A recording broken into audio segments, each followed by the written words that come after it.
Buenas tardes a todos y a todas. Esta tarde en el Centro Comercial Ecoplaza les habla Giovanni Jaramillo Rojas desde la Secretaría de Cultura de la Escuela de Literatura. En este momento se está llevando a cabo el segundo festival literario del municipio que se llama Oralitura y Cuadros de Costumbres.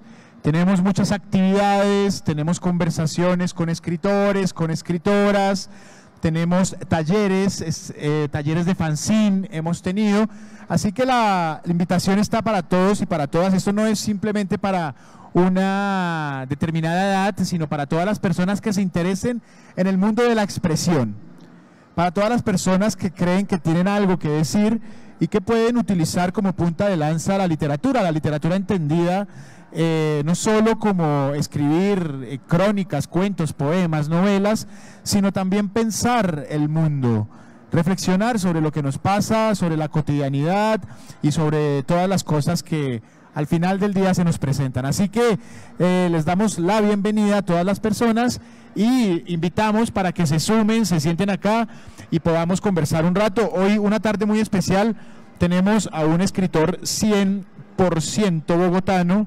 En su obra, él nos está mostrando algo que para la gente de Mosquera, para todos nosotros, no es tan ajeno a nuestra vivencia, ¿no? Y es esa ciudad que tenemos acá al lado, tan inverosímil, tan violenta, tantas cosas, ¿no? Mauricio Palomo Riaño es magíster en literatura, ¿no? Ha sido profesor universitario y ha escrito varios libros, sobre todo el tema del cuento, ¿no, Mauricio? Bienvenido, ¿cómo estás? Hola Giovanni, muchas gracias, buenas tardes a todos, a todas los que, digamos, están allá del otro lado, los que están acá presentes in situ. Y sí, de alguna manera, hablando un poco de lo que decías de la ciudad, de lo que es Bogotá, es como un oxímoron, ¿no? Hablando de figuras retóricas. Una ciudad de múltiples rostros, una ciudad en la que se esconden bellezas, pero también en la que se esconden violencias terribles. Es decir, uno avanza por la ciudad, por un andén, por una esquina, y se da cuenta paulatinamente de que la ciudad varía, cambia, oscila. Es una ciudad brutal para soldados, para gente entrenada en el combate cuerpo a cuerpo.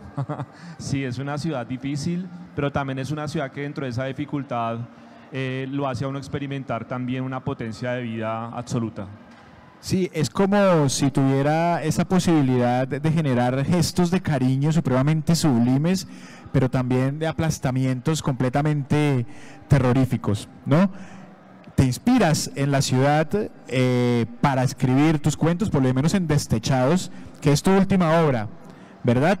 Publicada por una editorial antioqueña que se llama Fallidos Editores, en donde exploras diferentes maneras de vivir la ciudad de diferentes personas, ¿no? Pasas de la L, de ese lugar que era como tan temido, donde estaba todo el circuito de expendio de narcóticos en la ciudad por una parte, y terminas de repente también ahondando en soledades de personas que se dedican al amor.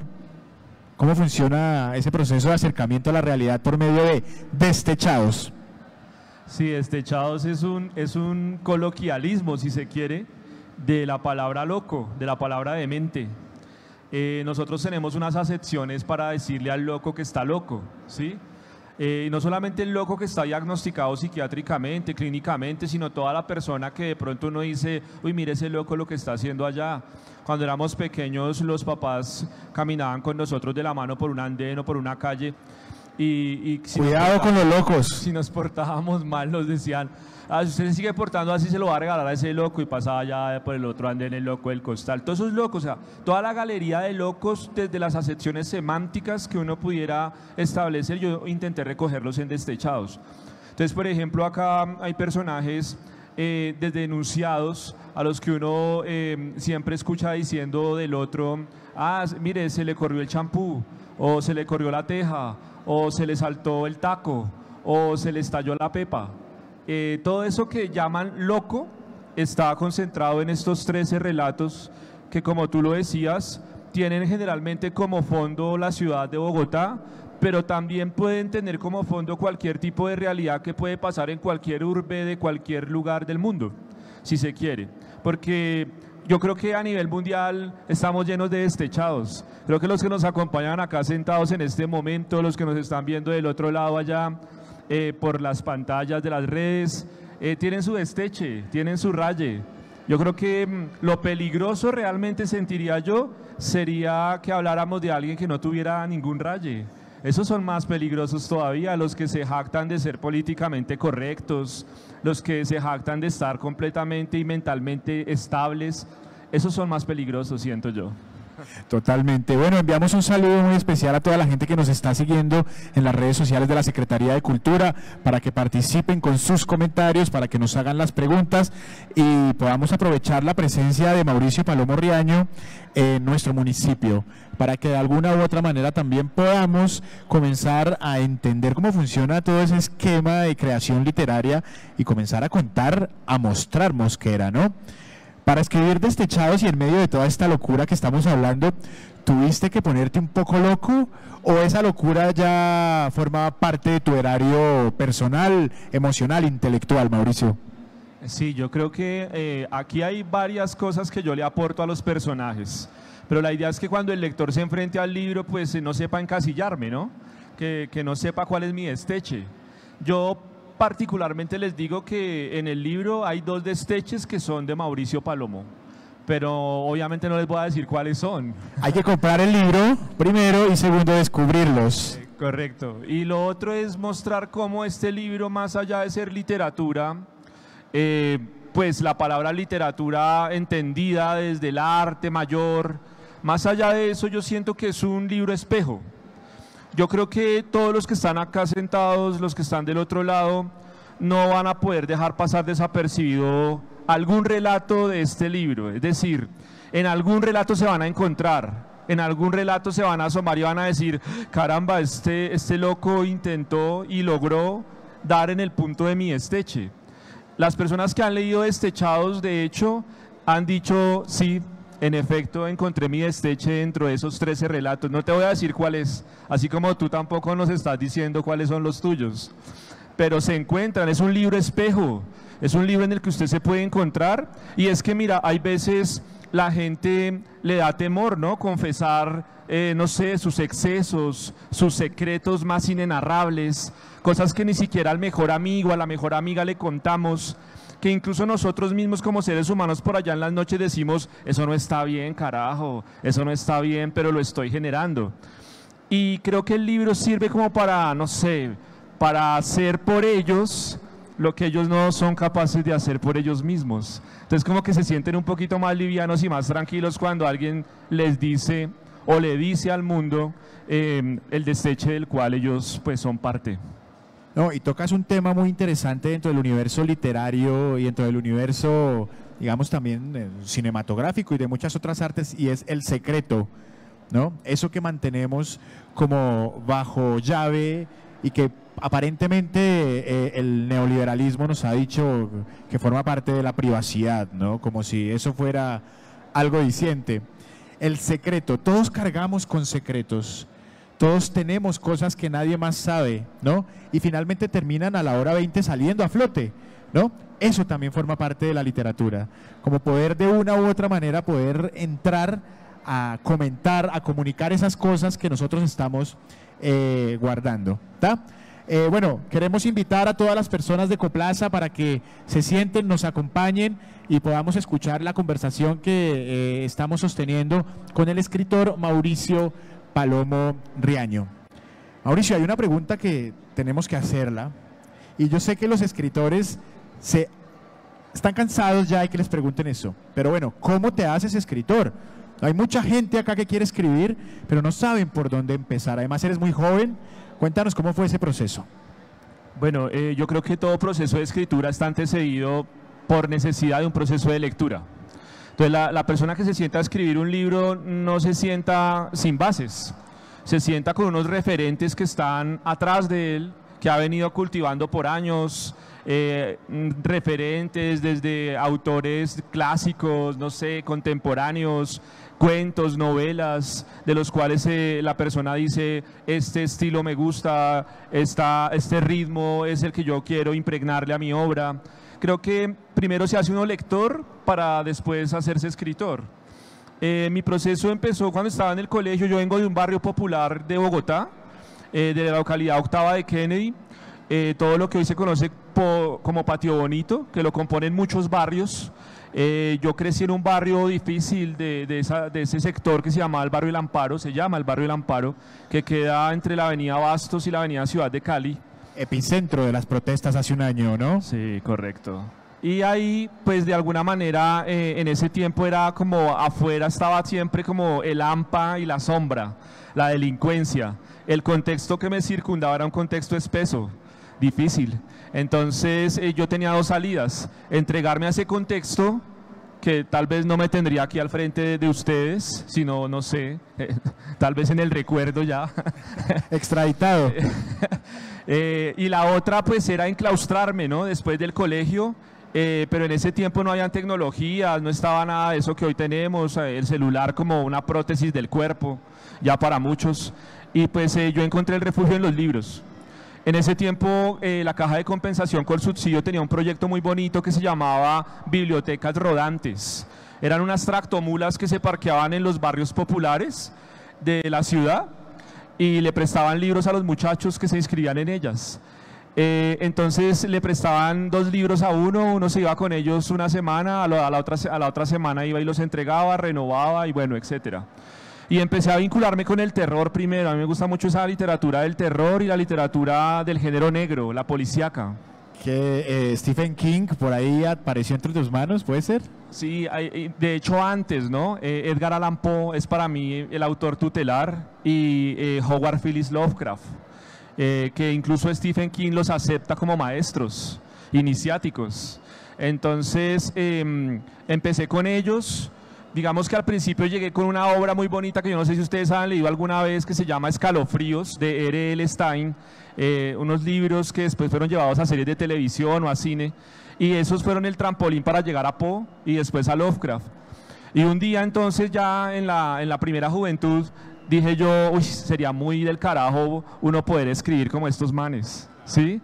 Y empecé como a soltar la mano, a seguir leyendo, pero empecé como a soltar la mano, los primeros cuentos, los primeros párrafos, empezaron como a surgir las primeras intuiciones, mal, o sea, yo no me autoconquistaba. Yo creo que hay un axioma que yo manejo en la escritura y es un principio de un escritor norteamericano que se llama Charles Bukowski. Él dice que para uno escribir se tiene que autoconquistar primero. Si yo me autoconquisto con lo que escribo, pues me importa un carajo lo que el lector vaya a decir de mí luego. Hace 10 años yo no me había autoconquistado todavía, pero ya por ejemplo hoy hago un cuento y lo leo porque lo reviso muchas veces. Esto de escribir también es importante que lo sepan, es un ejercicio de reescribir realmente, de arquitectura, de pulir, de quitar, de poner, de escindir, de complementar. Y ya cuando ya está todo hecho ese proceso, entonces digo yo, uff, qué cuento. O sea, yo ya puedo decir de mí sin egos, ¿no? Y sin jactarme, porque miren, soy underground. O sea, yo soy invisible todavía para la escena hegemónica literaria que hoy gobierna el país.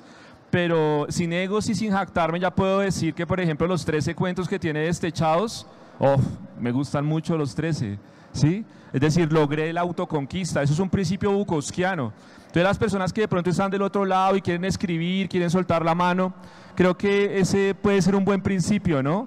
La autoconquista. Si te autoconquistas, ya después te importa pues un carajo lo que te pueda decir el otro que te va a leer o lo que sea. Porque es un medio de expresión, ¿no? Ahí en la Escuela de Literatura nosotros nos cansamos de decirles a todas las personas que asisten a nuestros talleres algo tan importante como es expresémonos. Tenemos la posibilidad de expresarnos, tenemos la posibilidad de decir lo que pensamos a propósito de lo que nos rodea. Y la vida es tan corta que creo que no vale la pena quedarse callado, ¿no? Y el silencio es la ganancia de otros. Va por ahí. Bueno, tocas un tema muy interesante que nos comienza a hacer entrar en el asunto de los géneros, ¿no? El terror, ¿no? La gente cree que el terror es el diablo que se esconde detrás de una silla a la medianoche y te asusta, o en su defecto una bestia que sale en medio de la bañera cuando te estás tomando una ducha después de un viernes trajinado, llegas a tu casa, ¿no? y de repente el terror también está en la realidad, ¿no? Colombia es un país de terror. ¿Cómo haces tú en tu literatura para poder discernir entre esa realidad, hablando del género del terror, terrorífica que te ofrece la realidad nacional de un país como Colombia, a esa realidad terrorífica imaginada por ti? Sí, es que yo siento también que ese terror primigenio del cual hablas, ¿no? De la ducha en la tina, un viernes en la noche, aparece la bestia, así, desfigurada, etcétera. Todo el mundo que son muy propios de esos cuentos del siglo XIX, ¿no? Uno lee a Poe, lee, por ejemplo, El gato negro, El barril de amontillado, El corazón delator, que son como ciertos simbolismos que conducen al terror. Creo que esos cuentos, no sé si esto sea subjetivo, pero creo que esos cuentos ya tuvieron su tiempo. El terror creo que es un género que ha mutado. Y precisamente ha mutado, por ejemplo, en sociedades contemporáneas y actuales como la nuestra, ha mutado precisamente a otras formas del terror. El terror está alimentado por un concepto fundamental que es el miedo que es la emoción más ancestral del hombre. Entonces, experimentar miedo cuando alguien en la esquina de un barrio peligroso a las 11 de la noche te dice, hey, porque a uno no lo roban decentemente, ¿no? Ojalá lo robaran a uno decentemente. Disculpe, señor Mauricio, ¿es tan amable usted y me regala sus botas que están muy bonitas? Sí, claro, por favor, caballero ilustre, tómelas. Eso no se hace, ¿no? Acá, por ejemplo, en Bogotá, por ejemplo, en ciudades difíciles como las que tiene Colombia, siempre es el hijo de putazo primero, ¿no? Creo que la grosería ya lo amilana a uno, ¿no? Creo que el atracador también te habla con el cuerpo, ¿no? Hay kinesia, hay proxemia, hay oralidad, ¿no? ¡Ey, hijo de puta! Ya, con ese hijo de putazo uno como que ya queda borrado, ¿no? Símbolos verbales, físicos. Ya queda uno aterrorizado y ya suelta usted todo lo que tiene en sus bolsillos y de sus pertenencias. Creo que eso es... y ahí hay miedo. O sea, yo creo que más de los que están acá de pronto han experimentado ese tipo de emocionalidades. Y creo que el terror ha mutado. Ya no es esa bestia, ya no es esa figura que de alguna manera tiene rasgos de violencia en su rostro, etcétera, sino que estamos abocados a unos niveles de miedo diferentes. Y pues ahí es donde también de pronto hay ciertos fragmentos en el libro que también acompañan eso, ¿no? Creo que el terror de lo cotidiano está, ¿no? Y no solamente eso del atraco y del asesinato que está en lugar común tristemente en Colombia, sino también, no sé, una llamada a medianoche, ¿sí? Cuando suena el teléfono a las 12:30 de la noche, 1 de la mañana, no es una cosa buena, a no ser que haya un borracho por allá que haya metido el dedo mal, que también puede pasar, ¿no? Pero sería un milagro que fuera de esa manera. Generalmente es una mala noticia y son noticias que uno no espera, demoledoras. Creo que también hay un concepto que agobia, ¿no? Que asusta. Tal vez de pronto todo eso, ese terror vinculado con lo real, está también acá en Destechados, ¿no? Esas cosas que de pronto desde la realidad misma nos convocan al miedo. Ok, bueno, tenemos a Mauricio Palomo Riaño, escritor. Estamos conversando a propósito de su tercera obra, última, Destechados, que es un volumen de 13 relatos, ¿no? 13 relatos cortos, pero muy intensos, y que dejan ya como a flote ahí tu apuesta literaria. Bueno, hablemos un poco a propósito de la imaginación, ¿no? Muchas veces en la escuela de literatura nos preguntan, ¿no?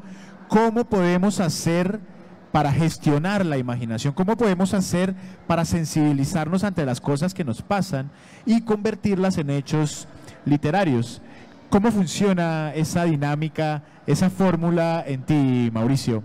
¿Crees en la imaginación, en la inspiración? ¿Hay mucho más trabajo de fondo? ¿Cómo funciona eso en ti? No, totalmente. Yo creo que en la literatura debe sí o sí haber imaginación. Lo que pasa es que hay autores, digamos como el caso mío, que se aprovechan de la realidad circundante para hacer literatura. Cuando ustedes se aproximan a los 13 cuentos de este libro, se van a dar paulatinamente cuenta de que muchos de esos relatos tienen que ver con las cotidianidades que cada uno de ustedes vive allá en su diario vivir. Entonces yo lo que hago es acompañar la realidad con ficción. No sé, tal vez hablando un poco de uno de los relatos, se llama La L. La L es una investigación ficción que yo le hago al antiguo Bronx que quedaba ubicado en Bogotá, en el centro. De pronto ustedes alcanzaron a escuchar las noticias que bajo la alcaldía de Enrique Peñalosa este lugar fue desmantelado de la geografía bogotana. Digo desmantelado no totalmente, porque es un lugar que mutó a otros espacios de la ciudad, y la L era un callejón en forma de L mayúscula, que precisamente las fachadas de las casas se extendían hasta formarlo. Entonces, por ejemplo, estaba la fachada que tenía el portón, pero habían carpas que se extendían hasta el frente del callejón, y había unas salas ahí en donde la gente se sentaba a consumir, ¿sí? Eso entonces apretaba el tránsito y dejaba solamente la apertura de los que entraban y los que salían. Entonces, si uno miraba, por ejemplo, la L desde arriba, veía como un hormiguero, ¿no? La gente entrando, la gente saliendo y consumiendo. Entonces hay una investigación, a mí me toca entrar a la L, yo entro a la L, yo respiro la L, yo respiro la tensión de la L, el miedo que se siente estar en un lugar pues tan complejo de la cartografía de la ciudad, escuchar a esos otros que están allá, los códigos que tienen. Si yo me invento un personaje que consume bazuco en la L, yo no puedo ponerlo con un lenguaje formal, no lo puedo poner con un lenguaje de eufemismos, poético, ¿sí? Sino que tengo que ponerle las mismas palabras que están en las palabras de esos que van y consumen en esos lugares. Porque la literatura no significa necesariamente embellecer el lenguaje, que la gente muchas veces dice eso. Es decir, la literatura está en la calle, la literatura no está tanto en la educación, en las altas esferas de la sociedad. No, las que escriben son las personas educadísimas. ¿Educadas por quién? ¿No? Ahí, en un consumidor de pasta base se consigue el lenguaje. Correcto. Y es un lenguaje visceral que gravita, ¿no?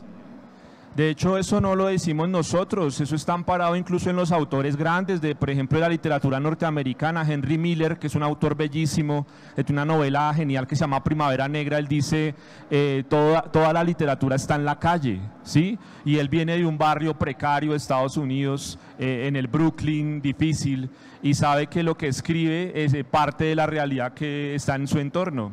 Entonces, si uno se inventa personajes de esas características, que eso ya es ficción, que eso ya es imaginación, uno tiene que vincularles verosimilitud con los diálogos que trabajan, porque si yo pongo un habitante de calle a hablar de otra manera, el lector cuando lea la L va a decir, bah, no le creo un carajo, ¿sí? Y yo precisamente quiero que me crean, ¿verdad? Y los 13 cuentos que están en el libro pues son verosímiles precisamente porque yo vinculo a los personajes con los lenguajes que son propios de esos personajes. Ok. El inicio de la L, ¿no? Perdóname, Mauricio, voy a tomarme el atrevimiento de leerlo. Dice, el Bronx bogotano es la peor cárcel del país. No tiene muros y uno mismo es el carcelero. Gabriel Pavón Villamizar. El Bronx se erguía en construcciones asoladas. 2 callejones estrechos dejaban escribir sobre el asfalto aquella marginal letra del alfabeto con la que también se le conocía. Los aromas híbridos danzaban por el viento y la fila de fachadas vetustas dejaban percibir el escenario que abría sus puertas de par en par a los convocados por la ceniza. Eso es hermoso. Por el pístolo, por el puchito de hierba en la mano, volviéndose pulpa desde los dedos. Por el pipazo. Ahí hay un trasegar. Sí, claro. El narrador está en ese lugar, sí, ¿no? Háblame un poco de esa construcción poética maravillosa en la que dices, los aromas híbridos danzaban por el viento y la fila de fachadas vetustas dejaban percibir el escenario que abría sus puertas de par en par a los convocados por la ceniza. Sí. Además que es una imagen increíble, porque existe una cosa que se llama el miércoles de ceniza, sí, ¿no? Hermoso, por favor. Cuando yo entro a la L hago un proceso de observación. Creo que cuando uno escribe tiene que hacer procesos de observación constantes. Y lo primero que me encuentro son las manos, ¿no? Entonces en las manos los diferentes perfiles, ahorita ya hay incluso objetos que hacen ese trabajo, como una suerte de trilladoras de la hierba.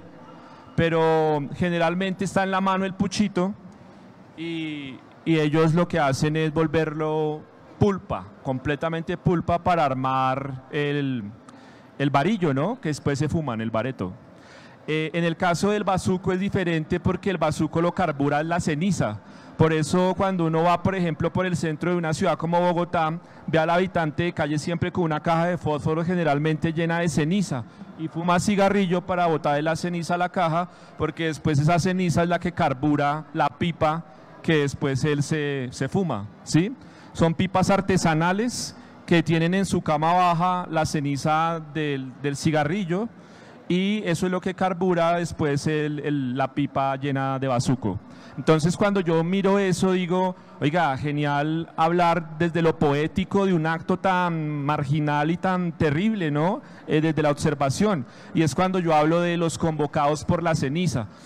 Yo creo que cuando uno escribe hay mucho ejercicio de investigación. Entonces yo por ejemplo, estuve consultando con muchas personas que estuvieron vinculadas con el consumo y con varios líderes que sacaron a muchos muchachos de ese tipo de flagelos y me decían siempre lo mismo, me decían, es que con el bazuco pasa algo y es que tú, el primer pipazo que te fumas es un éxtasis absoluto que no vuelve a aparecer en tu vida, en la vida del consumidor y por eso se vuelve adicto, porque quiere volver a sentir lo que sintió al principio. Y resulta que por eso es que uno ve toda esta gente vuelta a una nada en las calles, creyendo encontrar nuevamente ese algo que no va a encontrarse jamás porque fue solamente el producto de lo iniciático. Entonces, todo eso me parecía muy brutal, muy transgresor, y yo dije, todos esos elementos tienen que estar en un cuento como este, porque los personajes que deambulan por acá, bueno, aprovechando también decir que el destechado de la L es una destechada. Es una mujer que viene del Chocó a sus 19 años, le dicen la negra Charlie en la L. Ella viene del Chocó, desplazada por todas esas violencias estructurales que tiene el país y llega a Bogotá, que se supone es la ciudad de las oportunidades, a tratar de sobresalir, de ser alguien, ¿no? Como dicen por ahí coloquialmente, y resulta que se encuentra de frente con la L. Tristemente llega al lugar al que no tenía que llegar. Ella entra al callejón y ya no vuelve a salir nunca más. La negra Charlie es la destechada de la L y el desteche de la negra Charlie es por los excesos del bazuco. Entonces yo lo que hago es construir un personaje prototípico. Hay muchas negras Charlies hoy allá en Bogotá.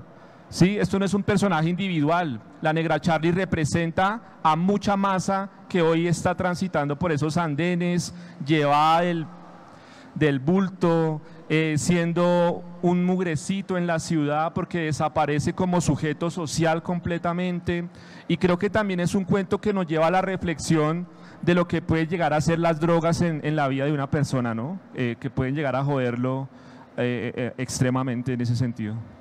Bueno, me parece muy interesante que Mauricio nos está compartiendo que, digamos, en ese barrio en el que naciste, la literatura surgió como una flor, ¿no? Y creció y acá está hoy en nuestro municipio, ¿no? Como eso que buscamos muchos y muchas en la vida, y es salvarnos de algo, ¿no? La literatura aparece, la escritura, la necesidad de contar, de expresar algo aparece, ¿no? ¿En qué momento tú sabes que estás escribiendo una crónica o estás escribiendo un cuento, o en qué momento un cuento deja de ser un cuento para convertirse en una novela, quizás, ¿no? Yo le he apostado desde que empecé a escribir. Este es mi tercer libro de cuentos y siempre le he apostado al número 13. Todos los libros de cuentos que he publicado son 13 cuentos los que componen el libro. Tengo algo con el número 13 a manera de sortilegio, es un número cabalístico. Alguna vez leí... Azul. Sí, correcto. Y alguna vez leía por allá que en los apartamentos de Estados Unidos, en los edificios, no vendían el piso número 13 porque la gente no compraba los apartamentos del piso número 13. Entonces muchos apartamentos de ciertos lugares de Estados Unidos pasan del 12 al 14. Entonces es un número como del sortilegio, como de la superstición, como de la cábala, y todos mis libros de cuentos tienen ese número en los relatos, son 13 cuentos. No le he apostado a otro género distinto al cuento, y no le quiero apostar. Yo tengo 40 años, no le quiero apostar. Creo que el cuento es el género del disparo. García Márquez decía que la novela era como cazar conejos. Entonces el conejo se mueve, salta, entonces está allá, pa, disparo allá, pa, disparo allá, pa, disparo allá. Es el género de matar conejos. En cambio el cuento es el género del disparo al blanco, pa, es un solo disparo. Tú tienes que atrapar al lector en 3 páginas. y hacer que el lector no se olvide de tu relato, por lo menos en los días sucesivos. Entonces, a mí me parece que hay una magia en el cuento tremenda. Hay críticos y académicos que dicen que el cuento es la plataforma para hacer una novela, y no. El cuento es en sí mismo un género valiosísimo y maravilloso. ¿Cómo sé que estoy haciendo cuento y que no estoy haciendo crónica? Eso solamente, obviamente, yo lo sé. La negra Charlie no existe, empezando desde ahí. Pero me encanta eso del personaje prototípico. Sí, correcto. Porque además todo el tiempo estamos inundados e inundadas de personajes que nos recuerdan a un montón de personas que conocemos, ¿no? Y de realidades, ¿no? Tú decías, ¿cuántas negras Charlies hay hoy en el centro de la ciudad de Bogotá? En Mosquera. Sí, también. Y completamente silenciosas, ¿no? Como ausentes incluso, Correcto. ¿no? Entonces, la negra Charlie es un constructo mío. Alguna vez fui a una conferencia que dio Jorge Franco, el mismo que escribió Rosario Tijeras, y él decía, Rosario es lo único ficcional de mi novela. Eso hace que sea literaria y que no sea una gran crónica del Medellín de los 90. Yo me inventé a Rosario, porque en efecto Rosario es una sicario mujer, ¿sí? Y resulta que el sicariato en Medellín de los 90 no era un oficio femenino. No hay registros de que hubiesen mujeres sicarias, ¿sí? Entonces Jorge Franco se inventa desde lo prototípico, porque Rosario reúne al sicario perfecto. La bala rezada, la virgen, la oración, la mamá con circunstancias de pobreza, la comuna, todo lo que configura al sicario desde un personaje prototípico. Y él llega y la encarna, ¿sí? Así mismo pasa en la L con la negra Charlie. La negra Charlie no existe, así existan muchas negras Charlies allá afuera, pero yo les decía que esto puede parecer un libro espejo. Entonces, la negra Charlie, al no existir allá afuera, es una cosa que yo me inventé. Yo la describí, su voluptuosidad, su parte física, lo que sentía, el por qué se vino del Chocó para una ciudad como Bogotá. Todo eso es ficcional en mí, que obviamente yo me aprovecho de la realidad en masa que hay allá afuera y construyo personajes, espacios, tiempos, pero nada de lo que hay acá en sí mismo directamente es real, aún cuando es tomado de lo real, ¿ves? Es una cosa que el lector de pronto puede confundir. Esto es una crónica. No, hay muchas cosas que están inventadas por mí. Y cuando yo invento, entonces ya no estoy haciendo crónica. Ahorita todo está como tan complicado en la academia porque ahora se han inventado un género que se llama la crónica literaria. Entonces nos cagaron porque no sabemos entonces si la crónica literaria es el mismo cuento o no. Antes por lo menos teníamos la diferencia de que el cuento era ficción y la crónica realidad. Pero ahora nos meten crónica literaria, ¿qué hacemos ahí? Bueno, pues ahí comienza Cristo a padecer, dicen por ahí. Bueno, ¿tenemos alguna pregunta? De pronto, ¿alguien se anima a preguntar algo? Pocas veces tenemos a un escritor en nuestro municipio y le podemos preguntar lo que queramos. El micrófono igual está abierto a todas las personas que también nos ven desde las redes sociales de la Secretaría de Cultura. Recuerden que estamos en el segundo Festival Literario Oralitura y Cuadros de Costumbres. Desde ayer hasta mañana vamos a estar con un montón de actividades, conversatorios y de talleres también, incluso para que se puedan sumar. No necesitan sino tener el gusto y la necesidad, no importa la edad. Una pregunta por acá, ¿sí? Por favor. ¿Su nombre cómo es? Hola, buenas tardes. Más que una pregunta, es como un análisis de lo que tú has hablado, ¿no? Pues tú dices, yo escribo ficción, hoy escribo crónica, hoy en día existe la crónica literaria, ¿no? Y viendo tu personaje, yo me ubico en el espacio, en su historia, y desde mi punto de vista, para mí es la crónica de un personaje llevado a la literatura. Por tanto, tú has hecho con tus cuentos, o con tu cuento de la negra famosa, que ya la hace famosa, ¿no? Es una crónica literaria, porque te ubicas en un personaje, lo describes su historia, investigas el espacio en el cual ella habita, su vicio, cómo se construye su vicio, desde todo lo que yo escribo crónicas. Yo he escrito una crónica sobre mi madre de crianza que se llama Una heroína sobre la cual no he escrito la historia en un proceso político venezolano. Y por eso logro entrever que tu historia de esa negra, que aunque lamentablemente estaba en un mundo del cual no pudo salir, es la crónica de un personaje, es una crónica literaria. No, y tienes razón en Gracias. en la medida en que hay algo que en literatura se llama plurisignificación, desde la interpretación. Entonces, cuando yo le pongo el punto final a un relato mío y se lo entrego a los lectores, ya no es mío y empieza a ser del juicio de los lectores. Entonces, sí, mira que en efecto muchos me han dicho que es ese cuento en particular, porque los otros sí son más próximos a la ficción, desde lo real. Pero ese cuento en particular, los tonos, los ritmos, las maneras de las descripciones, sí me han dicho que se parece mucho a una crónica. De hecho, ahorita hablábamos antes de empezar acá el conversatorio con Giovanni, y él me decía, tiene muchos tintes de crónica ese cuento, ¿sí? Ese cuento tiene como ese híbrido, ¿sí? Y el lector ya pues lo determina, y eso me parece genial, porque tú con tus argumentos dices, sí es crónica, y en efecto tiene mucho de crónica. Bueno, muchas gracias. Pero escribir un diario es crónica, ¿no? Y a veces creo que todos y todas en algún momento hemos decidido como tener esa bitácora que es muy íntima, que es muy personal, y comenzar a consignar eso que nos pasa diariamente, ¿no? Hoy llegué tarde al trabajo, hoy no me dio el tiempo de desayunar, hoy tuve una frustración amorosa, hoy estuve rebosante de alegría. Y eso se va convirtiendo también en una crónica en la medida en la que es un testimonio de vida de algo que nos puede pasar a todos y a todas. Bueno, una pequeña corrección, me acaban de jalar las orejas, no es segundo festival, sino tercer festival de literatura del municipio, pequeño detalle, ¿no? Que no puede pasar por alto. Tercer festival, oralitura y cuadros de costumbres, completamente invitados, invitadas a que se sumen a todas nuestras actividades. Mauricio, ¿qué tema no es susceptible de ser tratado literariamente?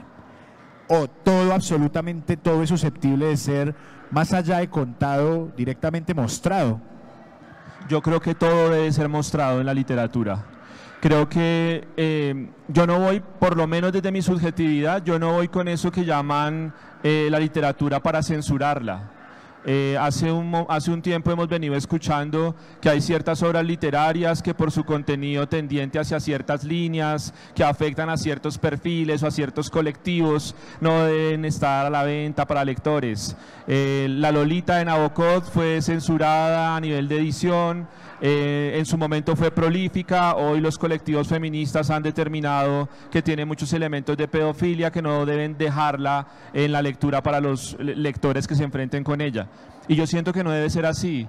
Creo que el arte no admite censura, es lo único que no admite censura, uno debe contarlo todo, ¿verdad? Porque si tú callas algo, si tú escindes algo, si tú silencias algo, pues entonces de alguna manera estás contribuyendo al silencio y a que eso silenciosa y clandestinamente se siga haciendo impunemente. La literatura también es un testimonio, el autor también cumple con algo que se llama una función social. Nosotros como escritores cumplimos con una función social, tenemos tomas de posición, tenemos puntos de vista críticos frente a circunstancias de la vida, y muchos de los relatos o de las novelas o de los poemas que escribimos tienen que ver con eso. Yo creo que nada debe estar censurado en la literatura. Desde el principio de los tiempos hay 3 temas capitales para escribir en literatura, son el amor, la vida y la muerte.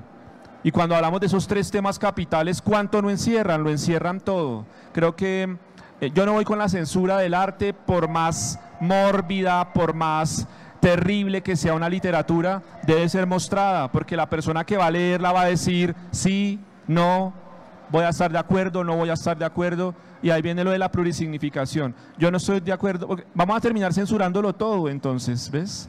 Y eso no, claro, porque si escribo algo que afecta a la comunidad afrodescendiente, entonces se viene la comunidad afrodescendiente. Entonces me voy y escribo algo sobre de pronto la comunidad LGTBI y afecta a la comunidad LGTBI, entonces voy a terminar censurándolo todo, ¿sí? Y no es así. Llegar al punto también incluso uno no poder hablar de sí mismo como representante o como habitante de alguna minoría o de alguna mayoría también, ¿no? Pareciera ser que la única regla del arte es que no hay reglas, ¿no? En ese universo tan vasto, ¿por qué no te hiciste pintor? ¿Por qué no te hiciste actor? o bueno, o músico, ¿por qué te agarra la escritura y te da como todas esas herramientas expresivas? Yo creo que viene siendo por la misma anécdota que les contaba hace un rato, el barrio en el que crecí, los recursos que tenía, tal vez si no hubiesen habido bibliotecas rodantes, sino, no sé, galerías, tal vez me hubiera movido yo hacia esa línea. Claro, claro. Pero creo que los libros llegaron cuando yo tenía como unos 11, 12 años para ser tomados en serio. Yo me considero un lector desde los 11, 12 años con una literatura que después fue emergiendo, pero que empezó siendo muy básica, muy neófita. Y creo que la literatura estuvo en momentos en los que yo necesité que estuviera. Tal vez también por eso, ¿no? Han habido 3, 4 etapas de mi vida demasiado terribles, nefastas, en las que ella siempre ha llegado y me ha salvado, como tú lo decías, porque yo sí creo que la literatura lo salva a uno, porque yo sí creo que el arte lo sigue salvando a uno, sea la pintura, la fotografía, la escultura, la literatura, creo que lo sigue salvando a uno. Mira, un poco para entrar en lo personal, yo perdí a mi papá hace 10 años. Él murió de un cáncer gástrico metastásico a la cabeza. Fue durísimo. Cuando murió, yo cogí todos los libros que tenía en mi biblioteca y los arrojé al suelo y los pateaba y les decía, bueno, denme algo para curarme porque yo les he entregado a ustedes mi vida y no me están dando nada para curarme este dolor que estoy sintiendo. Y estaba el Hamlet de Shakespeare abierto y digamos que lo pasé en varias páginas y me encontré un fragmento que me devolvió la tranquilidad un poco. Decía algo así como: las penas no llegan como un solitario soldado explorador, llegan en batallones, todas te llegan al tiempo. Y eso, ¿sabes qué me hizo entender? Que en ese momento sí era mi dolor, pero que ese dolor lo habían sentido muchas personas a lo largo de la vida y que lo van a seguir teniendo muchas otras a lo largo de los años que vienen. Entonces creo que la literatura le enseña a uno muchas cosas de la vida, de la realidad, y como que uno dice, sí, es mi dolor ahora, pero va a ser el dolor de ella mañana, de él mañana, de él en unos años. Y creo que uno como que, no es a mí al único que me pasa lo malo, como hay gente que se casa con ese tipo de enunciados, ¿no? Porque a mí, porque a mí, porque a mí. A todos, carajo, a todos nos pasa. Qué barbaridad de anécdota, ¿no? Me hace pensar también como si de la nada hubiera surgido esa declaración rotunda de guerra con un armisticio instantáneo, con la banderita de la paz, ahí, ¿no? Y eso me hace pensar en el acto y en el hecho poético, ¿no? Que no sabemos si el acto poético está en perder al padre y arrojar todos los libros al suelo y comenzar a patearlos, diciéndoles, dame algo, necesito que me des algo, ¿tá? Sino que de repente se abre un libro y lo ojeas y te surge eso, ¿no? ¿Cómo es tu relación con la poesía? ¿Qué pasa en la poesía, en la narrativa de Mauricio Palomo Riaño? ¿Qué pasa con la poesía? Yo creo que cuando ustedes lean estos cuentos, que ojalá los lean, porque uno escribe para que lo lean. Yo no soy kafkiano, ¿sí? Uno escribe generalmente para que lo lean otros, ¿no? Para que los otros se alimenten de eso que de pronto uno tiene, bueno, etcétera. Y de alguna manera, cuando lean estos relatos se van a encontrar con algo que a mí me gusta mucho manejar, y es que yo vinculo mucho la poesía en la prosa. Yo no soy poeta purista de versos, ya sea el clásico o el verso libre, pero sí hay mucha prosa poética dentro de este libro. De pronto ahorita al final podemos compartir un par de fragmentos en donde yo puedo dejarles ver cómo la poesía emerge, como ese espíritu adivinatorio, como ese espíritu que todo lo congrega, ¿cierto? García Márquez, cuando gana el Premio Nobel de Literatura, en su discurso maravilloso, dice al final, la poesía ha sido la única que ha dado testimonio del paso del hombre por el mundo, ¿sí? La poesía es el género mayor. Yo nunca, y les voy a confesar algo, yo nunca me arriesgaría a hacer poesía. Yo respeto mucho la poesía, eso es subjetivo, ¿sí? Otros sí lo hacen y dicen, no, eso hay que respetar, hay que entrar, hay que hacer. Yo leo poesía y siento que el género está, yo no haría nunca poesía pura, pero sí hay muchos relatos que están alimentados en su prosa de figuras poéticas. Tú hablabas ahorita de esos convocados por la ceniza, eso es una imagen poética. Totalmente lírica, güey. Pero está en la prosa. Entonces juego mucho con la poesía dentro de la prosa en muchos de los relatos para vincularla así. Bueno, Mauricio, ¿qué rol juega el cine? ¿Qué rol juega el teatro, el periodismo, el deporte en tu vida como escritor? ¿Te influencian, te han influenciado esas cosas?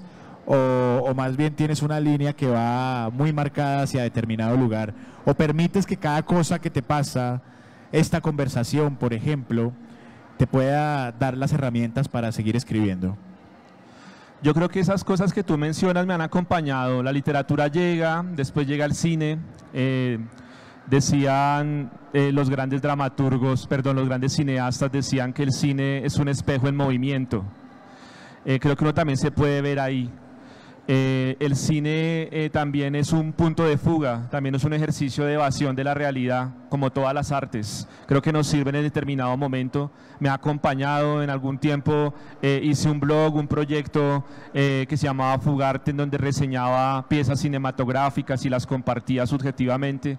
El cine ha estado siempre ahí presente como una afición más, ¿no? Como una manera de estar en el mundo también, no para hacerlo, más bien para contemplarlo. El deporte también, me gusta mucho el fútbol. Creo que el fútbol hace mucho tiempo dejó de ser satanizado por el mundo intelectual. Creo que ahorita hay excelentes escritores de fútbol. Uno ve, por ejemplo, en Argentina al negro Fontana Rosa, amante acérrimo del Rosario Central, ¿no? Eduardo Sacheri, Juan Villoro, el mismo Albert Camus, que fue portero de su selección. Entonces creo que el fútbol está también en el arte y en la literatura. De hecho hay un cuento de Fontana Rosa que se llama Viejo con Árbol, que se los recomiendo, en donde eleva el fútbol a arte. Es una cosa bellísima lo que hace el negro ahí. Entonces me gusta mucho el fútbol. En un proyecto anterior que se llama Caja de Pandora, un libro de 13 cuentos también, exploré el fútbol desde el barrismo, desde las barras bravas. Hay un cuento en ese libro que se llama 1-1 y es la historia de un hincha de Millonarios y un hincha de Santa Fe, pero que son barras bravas y que se vinculan en un quilombo, que llaman, ¿no? En un güiro, en una pelea, en un combate a punta de roca, ahí en lo que es Galerías, ahí al pie del Estadio El Campín. Y gira todo en torno a ese universo del barrismo, que también es un problema social que se le ha salido de las manos a los gobiernos, sobre todo latinoamericanos, ¿no? Ahí va, perfecto. Unos fragmentos. Mientras, Mauricios, ¿hay alguna pregunta que quieran hacer? Bueno, vamos a dejar que los fragmentos sean los que les hagan preguntar. ¿Está? Bueno, quiero como contextualizarlo un poco. Voy a compartirles dos del libro. Este es un cuento que se llama Requiem por un poeta. Tiene algo a propósito de tu intervención que tiene que ver con mi vida, porque creo que el autor le presta mucho de su vida a sus personajes, a su obra. Hace 9 años perdí a un amigo, a un gran amigo, también de cáncer, en las zonas coronarias, tenía 30 años. Creo que si Sergio viviera, hoy sería un poeta reconocido, tenía mucha más potencia a nivel literario que de pronto la que puedo tener yo. Y se murió muy joven, dejó un niño, Matías, y dejó una gran mujer que todavía es una amiga entrañable que se llama Mónica. Entonces, en homenaje a Sergio, hago Requiem por un poeta con un epígrafe de Octavio Paz que dice: escribo para que la muerte no tenga la última palabra.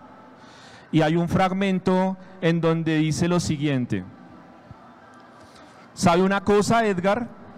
Yo sigo esperando y creyéndole a ese papel, a ese que usted acaba de leer, y espero que un día Samuel se me aparezca por allá afuera o por la puerta de este bar y me diga que me ama de nuevo, que se le acabó el universo y que por eso viene a buscarme, porque las dimensiones en las que se mueve le quedaron pequeñas y que yo le hago falta. Edgar, qué rabo, qué mierda tan fea, qué vacío tan denso que sigo sintiendo, qué impotencia. ¿Por qué no me llevó con él? Me hubiera empacado ahí en su maletita repleta de libros, ¿ah? ¿Por qué me dejó aquí, tragándome el smog de esta puta ciudad? ¿Por qué me dejó huérfano el corazón? Y a mí se me acaban las palabras y ya. También me pongo a llorar sobre la mesa en la que aún se ven los papelitos extendidos, mientras esa galería de maniquís inermes me mira y siento que la vida nada me vale. Sin embargo, Mónica está dispuesta a llevar sus palabras hasta la cima, o más bien hasta el fondo del abismo. El día que entregaron el cuerpo, yo fui la primera en llegar a la funeraria y la última en irme. ¿Y sabe qué hice, loquito? Me la pasé todo el día mirándome en ese cadáver, horas enteras, se lo juro, con pequeñas pausas. Y mientras me miraban unos ojos cerrados, imaginándomelos abiertos, empecé a ver en ese cadáver el mío. Y ya no me importó la vida un carajo. Y deambulé las calles en busca de alcohol y de cigarrillos armados a las 3 de la mañana.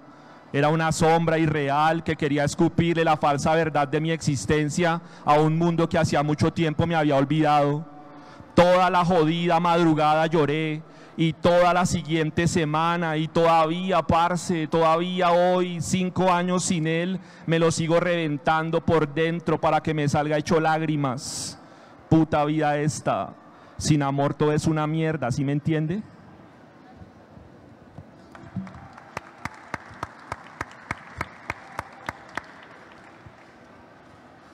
Doloroso.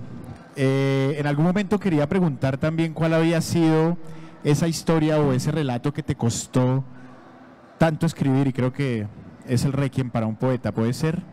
De este libro sí. Del primero fue un cuento que le hice a mi papá cuando fallece. Se llama Caricia Infinita.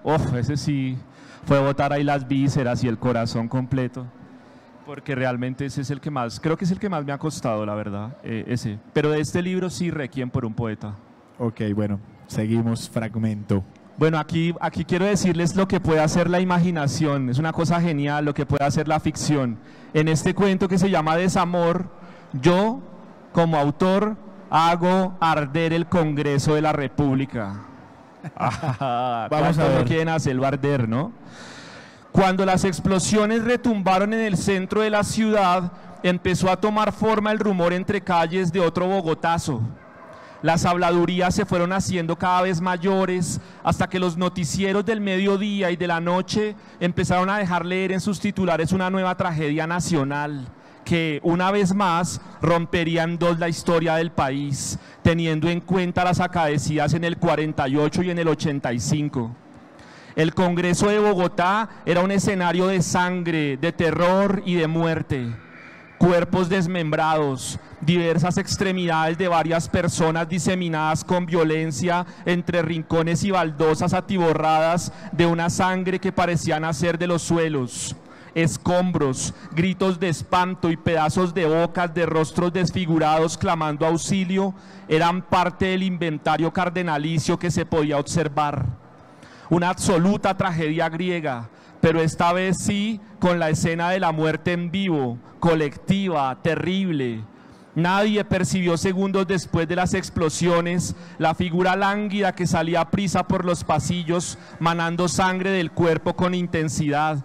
Sangre que intentaba ocultar con la mochila arahuaca terciada de su hombro.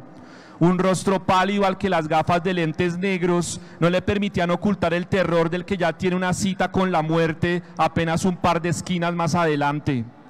Claudio perfilaba la calle para perderse entre el fragor de las 2 de la tarde, trastabillar 3 veces hasta en la última morder el suelo de la carrera séptima y morirse miserablemente entre voces perdidas, ulular de sirenas, atmósferas de incertidumbre generalizada y un nombre de mujer pronunciado 3 veces. La luz de sus ojos se apagaba para siempre. Segundos antes, detonaciones espeluznantes ya habían acabado con la calma, inaugurando una noticia que no dejaría de aparecer en diarios y noticieros en los largos meses posteriores. Es la aparición de la literatura como viaje incluso. Sí. Porque incluso alguna persona que haya podido tener la oportunidad, la fatal oportunidad de haber presenciado el Bogotazo, puede por medio de este cuento viajar al 9 de abril de 1948, ¿no? ¿Cómo lograr esas imágenes que son también de alguna manera como tan innumerables en la historia de nuestro país? Y lo otro es que ese cuento se llama Desamor. lo que uno puede llegar a hacer por amor cuando lo engañan, cuando lo traicionan. El personaje de este cuento se llama Claudio, lo traiciona el amor de su vida y él decide entregarse a unas causas sociales, políticas, terroristas, como para tratar de paliar esa traición. Y lo que termina encontrando pues es la fatalidad. Tengan cuidado cuando los engañan después de estar enamorados. Comete uno una serie de torpezas y de cosas tan nefastas que le pueden llevar a uno a costarle la vida incluso. Bueno, o por lo menos intenten no romper los corazones, ¿no? Bueno, ¿hay alguna pregunta para Mauricio? ¿Algo que haya surgido por ahí? ¿Algo que quieran saber de la vida del escritor, de la obra del escritor? Bueno, este es un momento muy especial, Mauricio, y para toda la comunidad del municipio de Mosquera. Como les dije, estamos en el tercer festival literario organizado por nuestro municipio, Oralitura y Cuadros de Costumbres, y queremos entregarte un pequeño reconocimiento por parte del municipio a tu labor como escritor, a esa entrega que tienes para con la literatura, con tus libros y a esa formación también que nos estás brindando con cada una de tus historias. Así que por favor tómalo con mucho cariño por parte del municipio. Es un regalo que le damos todos y todas al escritor Mauricio Palomo. Por favor, un aplauso. Muchas gracias al municipio de Mosquera por la invitación. Ojalá se puedan destechar. Esa es la última recomendación que les hago. Bueno, una última cosa. Consejos para todas las personas que están acá para que escriban. ¿Qué es eso que les puedes decir? Y posteriormente pasamos a unas rifas que nos van a hacer de la Biblioteca Pública del municipio de Mosquera. Bueno, como les decía antes, leer. Hay que leer para escribir. Jorge Luis Borges decía que a él le gustaba que lo reconocieran más por los libros que había leído que por los textos que había escrito. Soltar la mano. Hay un principio bukowskiano que también les había dicho, la autoconquista. Cuando logren autoconquistarse van a saber que lo lograron. Y también hay dos poemas de ese mismo escritor norteamericano que les recomiendo mucho. Uno se llama ¿Así que quieres ser escritor? Es una pregunta. Y el otro se llama Manual de Combate, en el que él también les da consejos de cómo poder llegar a ser un escritor. Yo todavía, y te cuento, me cuesta autodenominarme escritor. Creo que el que lo puede a uno denominar escritor es el lector. No me gusta llegar y decir soy escritor. Me parece que hay una vaina de que no puedo todavía manifestarlo. Ahí va, bueno, Mauricio, de todas maneras, gracias. Creo que dejas claro que eres un escritor, ¿no? Y bueno, el aplauso por favor también es para ustedes. Muchas gracias por acompañarnos.